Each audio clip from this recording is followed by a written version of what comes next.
Aniya na ang mga dagkong balita sa Balitang Bisdak karong Lunes.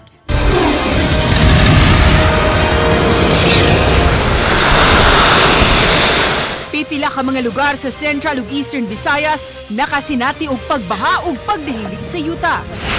Tulo ka mga classroom sa Daan Bantayan Central School naugdaw sa sunog.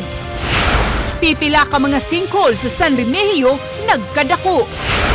Og mga utanon sulod sa greenhouse at tubangan sa Cebu City Hall, libre lang kuhaon. Kini ang GMA Regional TV, Balitang Bisdak. Mayong hapon, ako si Cecil Kibod Castro. Apektado ang pipila ka bahin sa Kabisayan sa Tropical Storm Ramil nga mitadlas sa kayutaan sa nasud niadtong weekend. Halapad nga pagbaha na sinati sa pipila ka mga lugar. Si Luan Mirundinas sa report. Tungod sa way hunong nga pag-uwan, nisugwak ang tubig sa Hakopon River sa Daram, Samar. Nisugod pagsaka ang tubig alas 11 niadtong Sabado ug matod sa uploader, miabot sa 40 ka balay sa barangay Hakopon ang gisanapan sa tubig. Kiniusab ang nasinati sa mga residente sa barangay Birawan sa lungsod gihapon sa Daram, dihang miawas ang tubig sa Birawan River. Matod ni Andy Lawrence, kinsa residente ug barangay secretary, anaa sa 50 ka balay ang apektado. Kinina ang ikaduhang insidente nga niawas ang tubig sa suba. Una na kining nasinati niadtong bagyong Opong. Lakip sa gibahaan ang Birawan National High School, diin nisud ang kusog nga bulog sa tubig. Gibahaan usab ang mga residente sa Purok 38 sa barangay Kaglanipaw sa lungsod sa San Isidro, Northern Samar. Nasinati ang baha pasado alas 2 niadtong Sabado nga milungtad hangtod sa alas 6 sa gabii. Tungod sa kataas sa baha nga niabot na sa dughan, nagtinabangay ang mga tao sa lugar nga makalabang samtang adunay pipila nga nabisi usab sa pagpasaka sa mga bangka sa mas taas nga lugar. Nakasinati usab og pagbaha ang ubay-ubay nga mga lugar sa Giwan, Eastern Samar. Usa na ang Giwan National High School. Tungod sa kataas sa tubig, daw nasusama sa sapa ang tibok school grounds. Kiniusab ang sitwasyon sa Kampuyong Elementary School. Sa kuha ni Teacher Cheryl Rose Ramirez, tataw ang taas nga tubig sulod sa iyang classroom. Kaganihang buntag, makita pagihapon ang baha sa Giwan East Central School. Dihang mihubas na ang baha, nakitaan ang tulo ka sinkhole sa barangay Surok. Ug aron malikayan ang disgrasya, gibutangan og ali ang sinkhole nga duol sa eskwelahan. Sa probinsya sa Biliran, alas 10 pa lang sa buntag niadtong Sabado, nasinati na ang kusog nga uwan nga da sa bagyong Ramil. Tungod sa kataas ug kakusog sa sug sa barangay Bulalakaw sa lungsod sa Kawayan, wala na makaagi ang mga motorista. Apan adunay pipila nga misungasong sa baha. Sa Zone 5 sa Barangay Sampaw sa lungsod sa Almeria, sa kilid sa karsada ni agi ang tubig baha. Tungod sa kakusog, daw adunay tubod sa kilid sa mga balay. Matod sa Barangay Sampaw, anaa sa duha ka pamilya o siyam ka mga individual ang mihikling sa maong lugar. Daw nahimo usab nga suba ang highway sa Sabang sa Davao, Biliran. Apan makita nga adunay mga motorista nga misungasong sa tubig baha. Aron masiguro ang kaluwasan sa mga residente, ilabi na kadtong nagpuyo sa mga flood and landslide prone areas, gipahikling sa Naval LGU ang mga residente sa nagalain-laing barangay ug gida sa municipal gym. Nakasinati usab og landslide sa highway sa barangay Abihaw sa lungsod sa Villaba, Leyte niadtong Sabado. Dali usab nga gipalimpyuhan ang karsada aron maggian pagbalik sa mga motorista. Matod sa OCD8, gawa sa mga landslide ug pagbaha, wala hinoy natalang nakalas tungod sa bagyong Ramil. Sa Subo, nakasinati usab og pagbaha ang karsada sa barangay Panadtaran sa lungsod sa San Fernando. Matod sa uploader, gikan sa bukid ang tubig paingon sa National Highway. Uban ni Clans Gabutin, Luan Mirondina, Balitang Bisdak. Walay lockdown ug dili mandatory ang pagsulob og face mask. Kini ang giklaro ni Cebu City Mayor Nestor Archival subay sa nanggawa sa social media nga false information mahitungod sa influenza-like illness. Ang detalye sa report ni Alan Domingo. Gipagkalma ni Mayor Nestor Archival ang kahingawa sa mga tao mahitungod sa influenza-like illness nga wa pay natala nining maong balatian sa dakbayan sa Sugbo. Subay usab kini sa nanggawas nga social media post nga nakamugna og kahadlok sa mga tao. Giklaro ni Archival nga way mahitabong lockdown og labaw na nga walay basihan ang maong lakang. Wala pagkiklaro nga reported na naataan ni nga klaro nga influenza. Ang ako lang yung gihangyo sa atong mga kaigsuuna, no? Daghan kayo ni katap aning mga news nga nanana diri magpanik na hinunta. But the most important thing right now here, bisag unsa nga sitwasyon, di gyud ta magpanik, kinahanglan klaro ang atong direksyon. Gidugang nini nga dili mandatory ang pagsulob og face mask apan gidasig niya ang mga taong magsulob kung adunay gipamati sa lawas ug kadtong moadto sa madapit nga adunay daghang tao. Ingon usab nini ang unang giluwatan nga pamahayag sa Department of Health. Gimugatan sa LGU ang pagmintinar sa kalimpyo lakip na ang pagpanghuga sa kamot aron malikay sa posibleng pagtakboy sa bisan unsa nga balatian. We advise yun nga strict hand washing, eating nutritious food, eating on time. Kaya kung mga bata baya, magsigig duwa, malimot nagkaon, especially wala ang parents, kaya nanarbaho. There's no lockdown actually. What is very important, kanindot ni karon, no? Gusto na ko ning matabangan ko ninyo. Karon walay klase. So it is very important to share this to the communities, atong mga kabatanunon. Mubalik na ganita, we will make sure nga limpyo gyud ta. Kauban si Clover Lumayag, ako si Alan Domingo. Balitang Bisdak.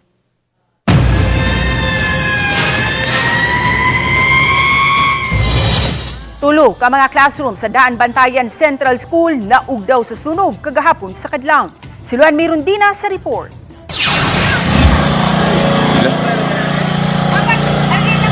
Paspas nga gilamoy sa kayo ang tulo ka mga classroom sa bagong lipunan building sa Daan Bantayan Central School alas 4 sa kadlawon kagahapon October 19. Ang video kuha sa school DRRM nga si Alejandro Arreglo kinsa lakip sa labing unang nakaresponde sa dapit. Matod ni Arreglo, usa ang bagong lipunan building sa mga istruktura sa tunghaan nga nakasinati og major cracks atol sa 6.9 magnitude nga linog niadtong September 30. Dugang ni Arreglo nga nasiguro hinuon nilang na-unplug ang tanang mga appliances sa mga school building dihang nihimo sila og inspection human sa kusog nga pagtayog. Dali siya nid ako ang kayo tungod kay ang chairs mga plastics man. Ya, da libro. Ya, ang room na mo ma'am is kumtindabol na siya. Kanang gubununo na, gaay na kaistanan. Alas 4:42 sa kadlawon kagahapon, nadawat sa Daan Bantayan Fire Station ang alarma sa sunog ug nakontrolar kini sunod sa 8 minutos. Hinungdan nga wa makatapon ang kayo sa ubang mga school building.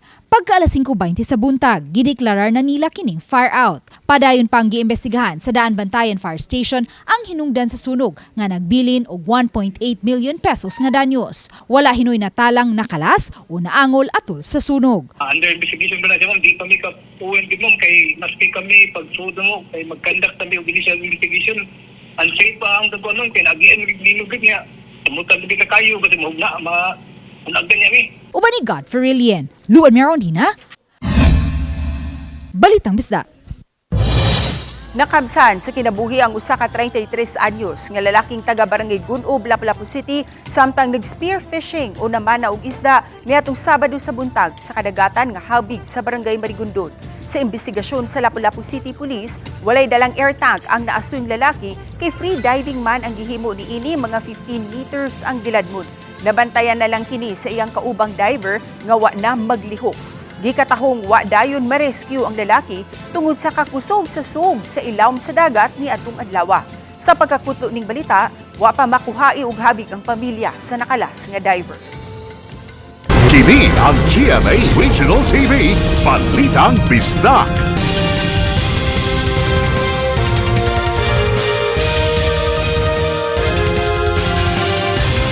Kini ang GMA Regional TV, Balitang Bisdak.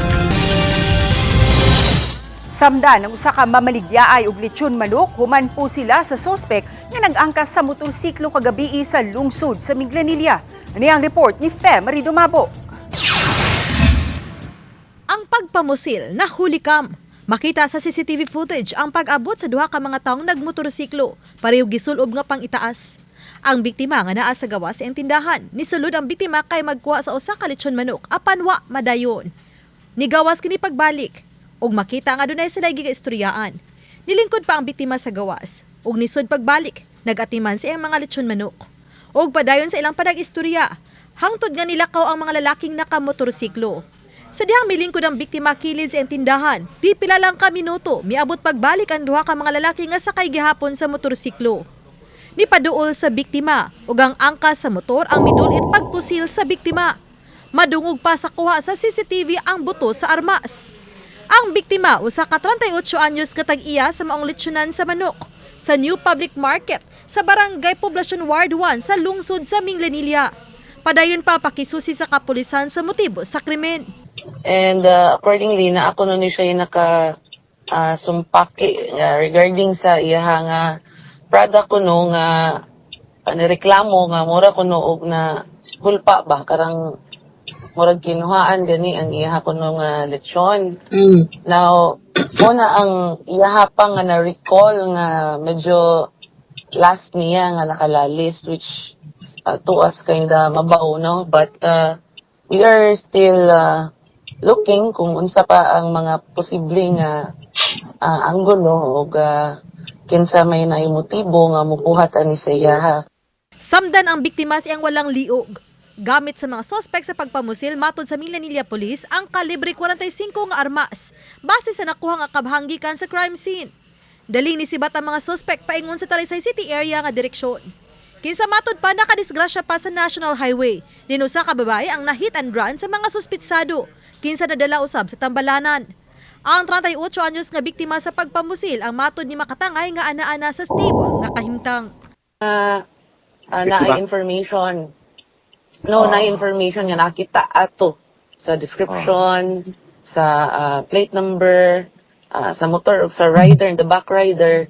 Palihog lang nga ipaabot sa amo nga ri sa kapulisan sa Minglanilla Police Station para mapaspasan nato ang pagsulbad aning mga krimen nga ilaha nga gibuhat. Uban ni Clans Gabutin og Rod Prado, Femery Dumabok. Balitang Bisdak. Padayon nga suspendido karong simanaha ang face-to-face classes sa pampublikong eskwelahan sa Talisay City. Kini ang gipahibaw sa post ni Talisay City Mayor Samsam Gulyas. Diin until further notice pa kung kanusa ibalik ang face-to-face classes sa public school. Nagpadayon sila sa pagpatuman sa modular distance learning. Niadtong Biyernes sa hapon, nagtigom sila sa Talisay City LGU ug kadagkuan sa Talisay City DepEd Division pagtuki sa maong katuyuan. Sa miaging semana, mihimo og inspeksyon ang Talisay City Engineering sa mga school buildings. Nakita man nga safe ang mga buildings, apan ilang gitimbang-timbang ang kaluwasan sa mga tinun-an. Humansan na sinati nga dulan sa 90 ka mga tinun-an ang nakuyapan ug gitabang tungod sa kalisang at niatong magnitude 7.4 nga linog sa Davao Oriental niadtong October 10 nga nabatyagan usab dinhi sa Subo. Ang nabatyagan nga linog nahitabo sa adlawan din adunay klase. Matud sa mayor sa Talisay City, gikonsiderar ang safety ug ang trauma pa sa mga tinun-an, ilabi na nga nabatyagan gihapon ang mga hinay ngadto sa kusog-kusog nga mga aftershocks. Mapugngan ang problema sa baha pinaagi sa pagtanom og mga kawayan. Nakip kini sa mga gitudlo sa 27th Bamboo Training and Seminar sa Antipolo Rizal niadtong Sabado. Ani ang report. Lingkuranan, lampshade o bahay kubo. Lakip kini sa mga mabuhat gikan sa kawayan. Pamilyar kaayo sa mga Pinoy ang bayog o kawayang adunay tunok kay pirmi kining makitaan. Apan adunay 50 ka mga nagkanaindaing matang sa bamboo ang imo makitaan sa Carolina Bamboo Garden sama na lang sa Black Bamboo ug Iron Bamboo. Sa 27th Bamboo Training ug Seminar sa Carolina Bamboo Garden, nagtapok ang mga negosyante, bamboo grower ug estudyante aron makakat-on sa bamboo industry. Kailangan mapalaganap yung mga paraan din para mabawasan yung epekto ng climate change. Pagka fruit bearing, ang hirap ng i-market tapos mabilis pa siyang, kumbaga seasonal lang siya.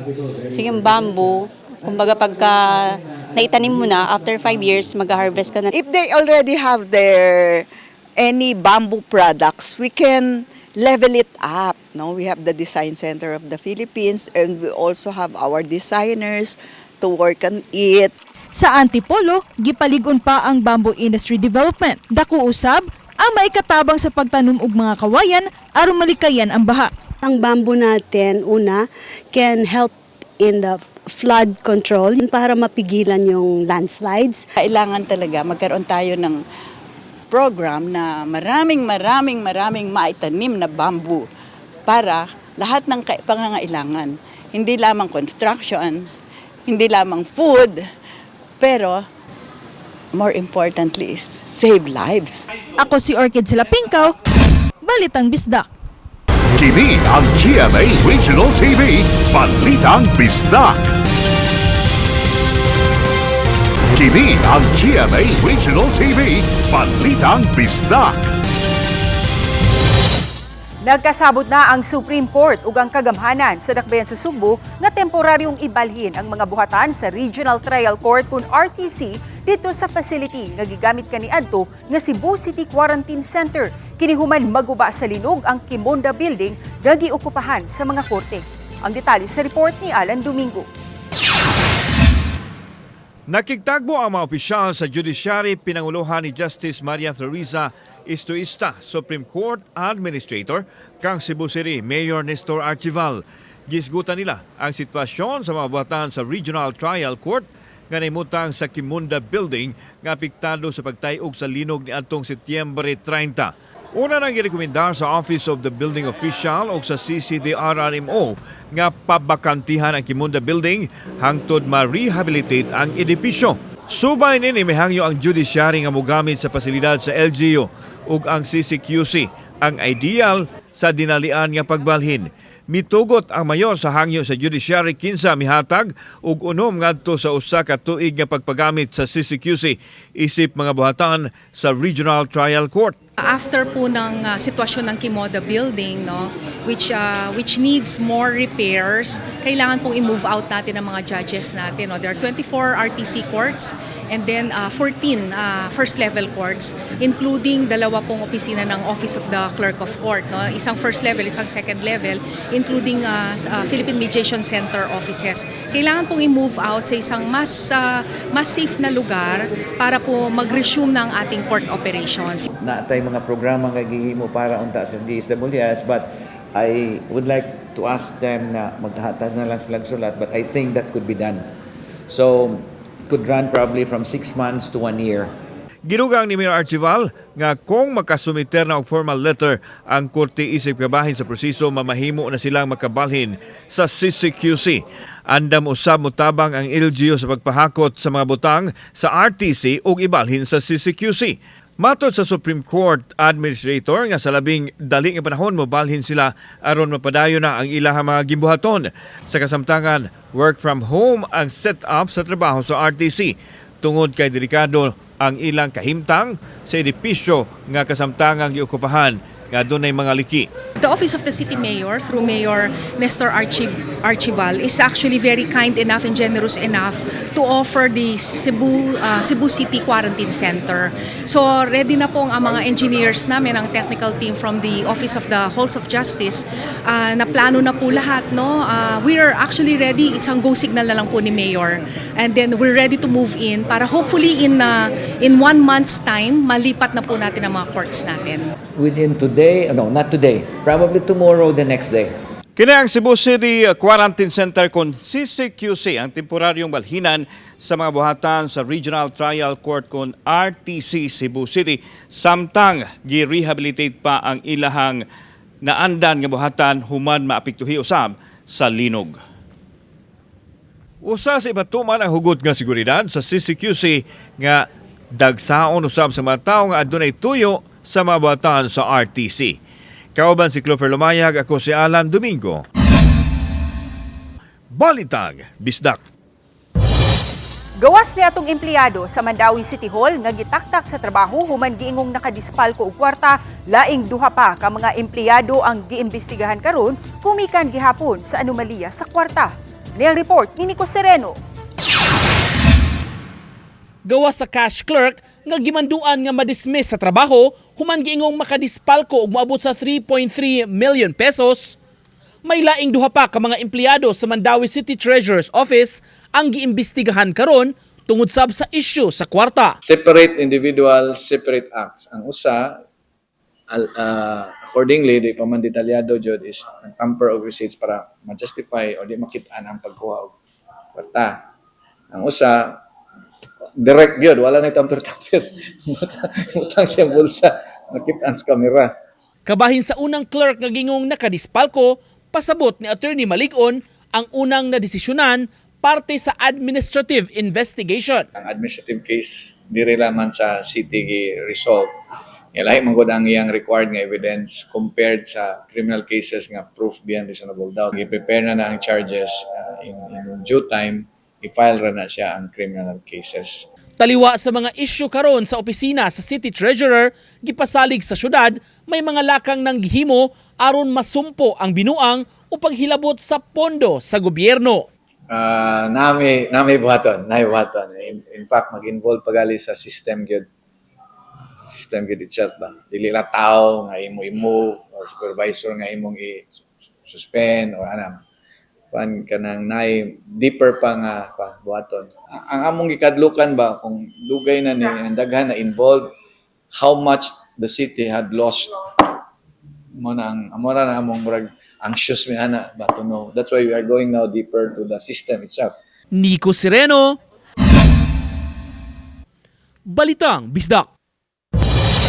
Nagkadako ug nagkalaom kuno ang pipila sa mga nakit ang sinkhole sa lungsod sa San Remigio. Ini ang report ni Nico Sereno.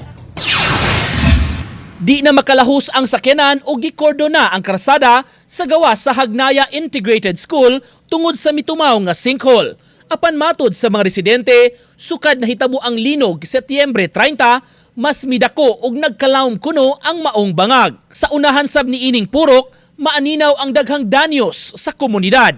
Sa usa ka bahin sa nagkadako nga liki, napasok na kining usa ka tricycle.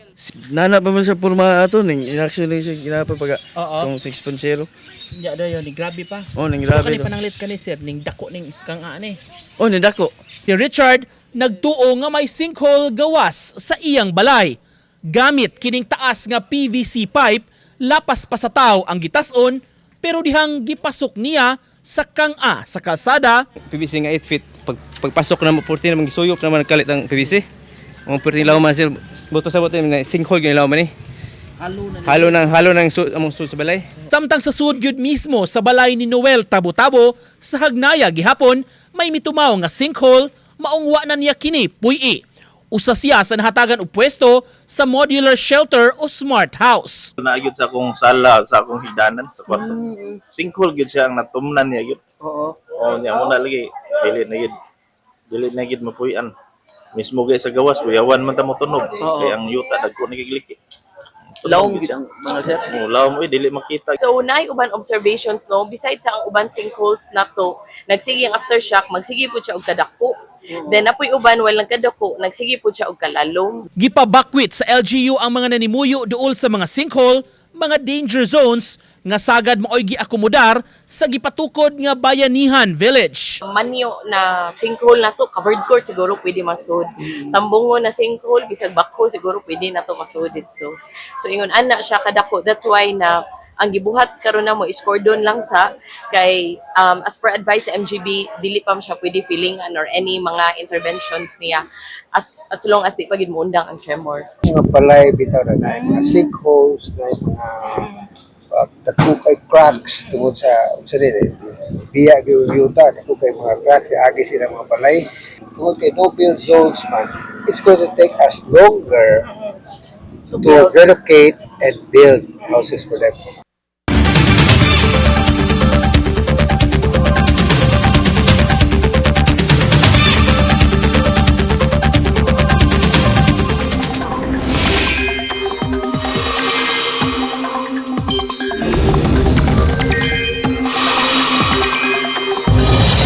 Nakagawas na sa Philippine Area of Responsibility ang Bagyong Ramil. Busa gilibkas na sa pag-asa ang tanang wind signals. Bisan pa man niini, nakahatag gihapon og epekto ang ikog sa bagyo sa pipila ka mga dapit sa Luzon. Posible usab nga mopauwan ang localized thunderstorms sa pipila ka mga bahin sa nasud. Subay sa rain forecast sa Metro Weather, adunay kahigayunan nga masinati ang katag-katag ug dali lang nga mga pag-uwan-uwan sa pipila ka mga lugar sa Samar ug Leyte provinces ug sa Central Visayas. Posible gihapong uwanon ang nahabiling bahin sa nasud. Mitaliwan na si kanhi PCGG Chairman ug kanhi CA Associate Justice Elma Magdangal. Namatay siya sa edad nga 86 anyos. Si Justice Elma nahimong Presidential Legal Assistant nila ni kanhi Presidente Cory Aquino ug Joseph Estrada. Usa-usab siya sa mga partner sa Belo, Gozon, Elma, Parel, Asuncion ug Lucila Law Firm. Gikatakda pang i-anunsyo sa iyang pamilya ang detalye sa iyang haya ug lubong. Nakisimpatiya ang tibok GMA Network sa iyang mga kabanay. Mga residente sa mga high-risk coastal areas sa Lapu-Lapu City ang prioridad nga maka-occupy sa 4PH socialized housing sa Barangay Kalawisan. Ang pagkahuman sa istruktura sa unang 5 ka mga andanang edipisyo gisaulog pinaagi sa usa ka topping off ceremony. Mato ni Mayor Cindy King Chan, usa ka gatus ka mga pamilya gikan sa mga coastal communities sama sa Sitio Kamansi ang lakip sa mga beneficiaries niini. Lakip usab sa mga target beneficiaries ang mga nilimuyo daplin sa dagat sa Barangay Pusok, Ibo, Buaya ug Mactan. Dila umang mahuman ang unang tenement housing building sa hinapos nga bahin sa Nobyembre ning tuiga. Human sa dakong fiesta sa Dakbayan sa Talisay, diin nagpahigayon sila og concert for a cause alang sa mga biktima sa linog sa Northern Cebu ug Davao Oriental. Personal nga gihatod nila Talisay City Mayor Samsam Gulyas uban ang konseho ug mga department heads ang hinabang pinansyal ug sinakong mga bugas ug bottled water. Ang mga lungsod sa Bourbon ug Sogod ang gihatdan og tabang sa Talisay City LGU.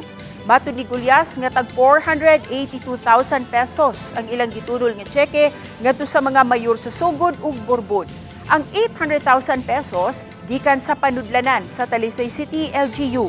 Samtang ang 164,000 pesos nahipos gikan sa mga Talisaynon nga misaksi sa Concert for a Cause atol sa kapistahan sa Santa Teresa de Avila ni atong October 15.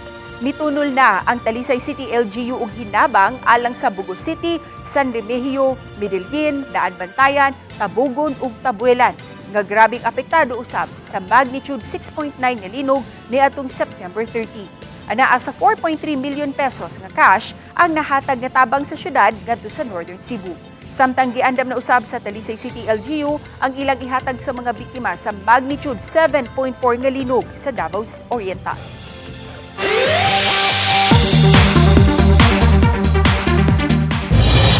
Mga kapuso, ready na ba kamo nga maila-ila ang Rising Pinoy Band nga 5 Mano? Naglangkob kini nila Paul Santana sa vocals, Jello Roque sa guitar, David Legaspi sa keyboard, Nate Mendoza sa bass, ug Ernest Suwing sa drums. Sagad kanila mga tinunan nga hilig ug musika.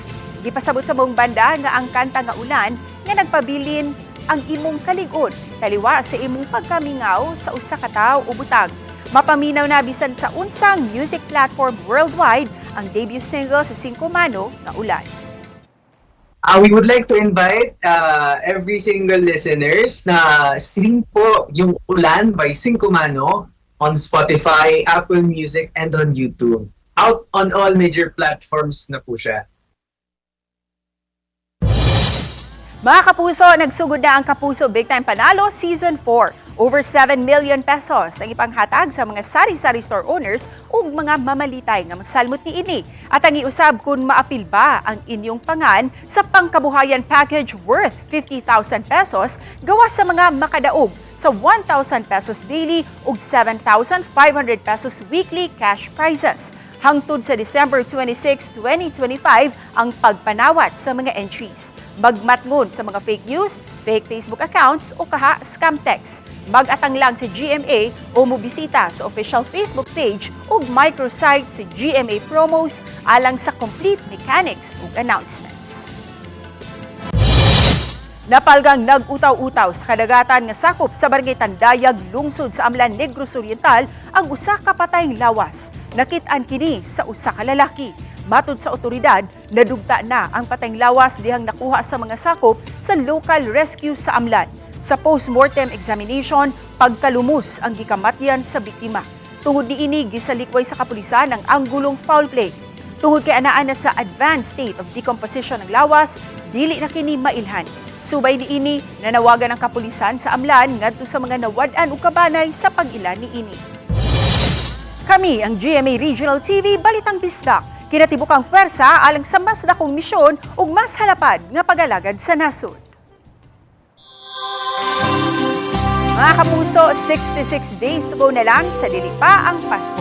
Maayong hapon kanatong tanan.